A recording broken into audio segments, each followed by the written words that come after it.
Hello Tubes, this is Gav. Welcome to another one of my videos. Today we're looking at some ancients in 2mm scale, and I believe they're Antonine miniatures, and I bought them from War Bases. What happened was I was buying some more bases, funny enough, for those 40mm figures, and I'd watched the Two Fat Lardies on their channel, and they were, obviously because it's their rules, or published by them. I'm not sure what the deal is, but it was for that, is it Strength and Honour? And the guys that obviously wrote the rules, it's their figures, sort of, very small. The whole idea of this is obviously the mass. It's to fight huge ancient battles. And I thought, oh, these would be great as the Battle of Watling Street, Queen Boudica. And if you don't know, 20 odd years ago, maybe longer, they decided she wasn't Queen Boudica anymore, she was Queen Boudica. Basically because Boudica came from, like, if you call it modern Latin, but I think from the 1500s and that, they were, antiquarians were going through the Roman texts and stuff and putting obviously their own pronunciations on it, and historians have since gone through the Roman stuff and said it would be pronounced Boudica. And there are still now guys that said, oh, it wasn't Boudica at all, it was such and such, or nobody knows her name, all the rest of it. Anyway, usually those people that have got a fresh book out. Now, the Battle of Watling Street, which was AD 60 to 61, it was really the large face-off battle. What had happened was Boudica's husband, the king of the Iceni, head chief or whatever, he had made a deal with the Romans and thought that obviously his lands, his titles and that would be, if he passed away, would go to Queen Boudica. And it didn't, and Romans came in heavy-handed, wanting more taxes, wanting more this, taking up, the land, all that stuff. They were supposed to have whipped and beaten Queen Boudica, and raped her two daughters, who were only young at the time, as a punishment type of thing in front of everybody. Obviously that didn't go down too well. People have often said Queen Boudica then wanted revenge. Probably did, but I think she also probably knew that her days were numbered if she was going to still retain, the wealth of a Celtic queen. She was going to have to do something. So she managed to raise some of the other tribes in the areas. The Iceni tribe are over in Norfolk, and for the life of me I cannot remember, begins with a T, Gav, what is it, the tribe in my area, I can't remember. Anyway, she incited all these to rise with her as well, because the Romans they just attacked Anglesey and killed all the Druids on Anglesey, which was the Druids for a lot of the UK was centred on Anglesey. It's where a lot of Druids went to train and all this type of stuff. So obviously they wanted to wipe that out as a cultural type of thing. Anyway, they rose up. The Romans did what the Romans always do. Most of the legions were away in Wales, and there was further down south in is it Somerset, somewhere around there, Devon. And they quickly sent the nearest couple of cohorts of legionaries under their commander, who were promptly ambushed and slaughtered. However, the commander, as commanders tended to do in Rome a lot of the time, managed to seem to get away with his mounted escort, leaving what was left of the infantry to fight to the last man. They didn't have much choice, because they were going to get, tortured to death if they'd surrendered. So, but yeah, they managed to get away because they could ride faster than the Iceni could run, or the other tribes that were with them. And the cohorts were literally, just destroyed. So the commander went back to his fort and stayed there, and just about held on there. But they then went down to London. I can't remember when they burnt St Albans, if it was on the way to London or back from London. Anyway, they burnt Londinium to the ground, and went back up the country. Now, Watling Street, there's a huge debate where it... See, Watling Street is the name, if you don't know, of a Roman road. We've got Ermine Street, Watling Street, a couple of other streets I can't remember at the moment. And but it wasn't actually known as Watling Street at that time, they were saying. You'll believe I've got 2 books on it and I cannot remember a damn thing. I'm only supposed to be introducing some 2mm figures. Anyway, we go on. Yeah, Watling Street, as a known Roman road, from what they're saying, actually didn't exist at this time. It was slightly later, when Rome had really got a hold on Britain. And it's called the Battle of Watling Street anyway, because it's roughly in, they reckon, somewhere, on Watling Street, or what will become Watling Street. The problem is they don't know where. Some say it's a place called Manchester, other places in Warwickshire, Leicestershire, and any time that yet another person wants to write a book on it, because there's so little, we've got couple of sources, both Roman obviously, and I'm not saying people make it up as they go along, but it's like if you want to get a new book out, say the Battle of Watling Street was somewhere else. Works every time. So anyway, I fancied, I was getting these, I thought, I'll just get a couple of test ones. So here we are. We got there in the end, yeah. 2mm figures, they're designed to look down on a tabletop. So yes, at the moment they look like, in the UK we have like sweet cake decorations called hundreds and thousands, and that's what my missus reckons they look like. She's not far wrong. I could have probably used hundreds and thousands. I'll bring them to the camera a bit closer in a minute. They're not specially painted or anything. How could I? I used a black-brown base coat on them. What it will do then is, unless you're going to spend a load of time painting, these could be shields. The bright bits at the front could be shields, or they could be people. It doesn't really matter at this scale. When you're stood up, you just see a little mass in front of you. They're metal, white metal, these ones, so they've got some heft to them. I'm quite sure you can make your own, but they weren't particularly expensive.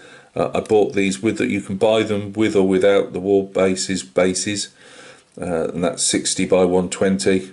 120, 60 obviously.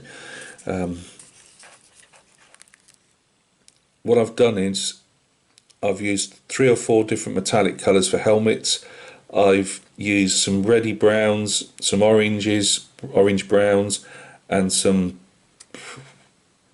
lighter colours for fair hair, just as if they were bareheaded, just to break up all the metallic. I've then gone in amongst, there's gaps in between all the little round dots, and I've just splodged paint every now and then, different colours through them, just to show colour as you're looking. If you're looking at it that way, obviously you wouldn't be looking at it that way. It would look rather silly, wouldn't it? But you get what I'm saying. So you wouldn't be really seeing them like this really. That's what I'm saying. They could be shields. They could, it's just a mass with some darker bits in between to obviously show the individual areas off. Bit of colour in there as well. Just, as you can see, it is just splodged, and it looks splodged close up. But when you actually look down on it, they don't look too bad. Put some trees on and stuff. Obviously, it's a large base. I wanted to countrify it up a bit. The chariots. Yes, this ground is a bit rocky for chariots, I would have thought, but hey, I didn't think about that at the time. These are our chariots. Now the Ancient Britons, but on the continent, on Europe, if we want to call it that at the time, Gaul, I don't know if the Belgium was actually, obviously they weren't actually the countries we know now, but most of them come from, like Belgium comes from the Belgi, whatever tribe that was there. Obviously Batavia for the Netherlands, the Batavi, and then obviously you got a whole host of different tribes in Germany, which the Romans were not particularly great at conquering, which Germans are very proud of. As we all probably know, under the first emperor Octavian, the governor for the newly conquered German provinces, they didn't get halfway, not even halfway across Germany, or what would be Germany, but he was defeated in the Teutoburg forest, or Teutenwald, by Arminius and different tribal leaders and whatever, and he lost more or less 3 whole legions. His whole 3 legions, including he himself, committed suicide a couple of days before the final defeat. Great, that's all you need. Your leader committing suicide rather than face the dishonour of capture. Well, that's great, but what about trying to fight your way out? And yeah, all 3 legions were destroyed. They were never reconstructed. There was such a big shame on it. They were never reconstructed. There probably was some survivors, that, not so much from the battles, but they would have left detachments as they went. So there might well have been some that would have called themselves such and such of the whatever legion. But yeah, they took a huge defeat. Now, on the continents, they more or less, I'm digressing again, they were more or less using like cavalry, not in any cavalry sense like of a Napoleonic sense, but obviously mounted guys. They'd really given up most of the chariots, whereas we in the, well, not UK, but Britannia and Hibernia Island, we were still using chariots. And there's a big debate. It swings every few years. Sometimes they say the chieftain was actually the guy that drove the chariot, and he just had a couple of his top warriors on the chariot, throwing the spears and stuff. Others say no, obviously he'd have his own bloke doing all the driving of the chariot while he screamed obscenities and threw javelins and small spears, whatever. You can take your pick. But these would normally trundle along the fronts of any enemies. It doesn't have to be the Romans. These guys were fighting each other all the time as well. So yeah, it was just we didn't do a lot of cavalry. It was mainly chariots for the British, if you were going to have horses type of stuff. And they'd often go round in a circle, wheeling round at the front, throwing missiles at say the Romans, then going back round in a circle, picking fresh missiles up and coming back in again. I just picked a couple. I just picked these and some chariots just to say. Also painted chariots. Some say they're painted, others I've just gone for plain wood because I don't know if they're painted or not. But I just really appealed to me the little mass effect when I saw them. And say the trees just give a bit of scale and a bit of countrified type stuff. You can obviously there's no you've just seen them. They're like little bowling pins in 2mm size, all stuck together if you think of that. So you can have them this way as much as you could have them obviously that way. And of course you could, I'm quite sure with war bands, these weren't the Romans, they weren't in set numbers, they would have been, you could have had 3 of these bigger ones and 2 of these at the back. They do 3 or 4 sets, so you could take some out of one set, put some in another. And these can be used for yeah, all right, you'd be struggling to use them at Carnet or something like that in the desert. But, you could do Hannibal's battles through Italy, Spain. Yeah, I know Spain can be a bit drier, but it's also green when it's green. Gaul, at the end of the day, you're just looking at the mass effect. What you decide to call them's up to you. But yeah, really, another one of Ghost giant videos for some tiny little fellas.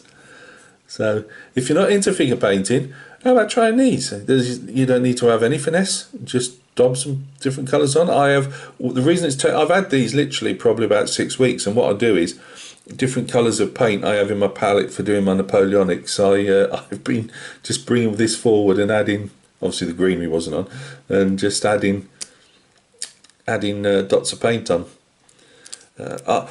I think it benefits them to do some greenery and stuff. I mean, when it's just a plain MDF board, when I was just painting them up, you just think, it doesn't look too great. But when you've got the background to it, some context, they in my opinion, they look really good. I like them. Oh, look at that. It's like Michael Bentine's Potty Time in miniature. Michael Bentine's Potty Time, yeah, what the hell's that?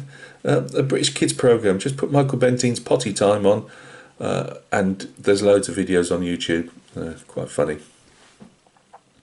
But yeah, you remember when they were going through the desert and the little dots of sand up to show that they were crossing the desert? Yeah, little fellas. So yeah, I will add to them.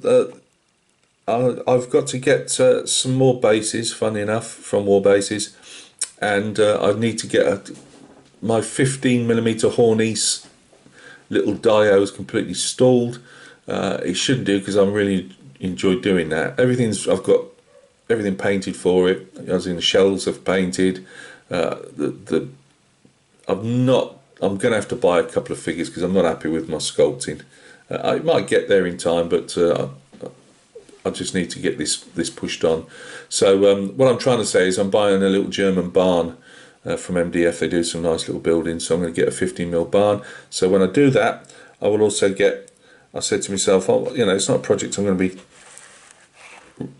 yet another one rushing into, but every time I buy some bases, I'll buy a couple of these. They do some beautiful little buildings for them as well. They are little like little Roman towns, little ancient villages, little round huts. So there we go. I was probably easy to look at them that way. Photographs at the end. Not going to see much, but they're there. So yeah,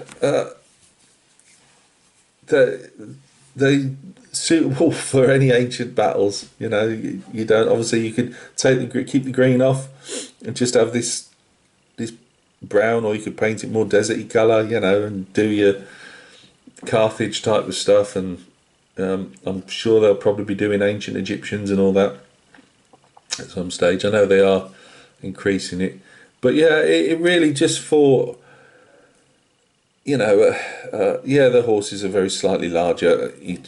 I get that, but you've got to know that they're chariots, really. So they do little elephants as well. Yeah, Punic Wars and all that. If you want your elephants, they do elephants as well.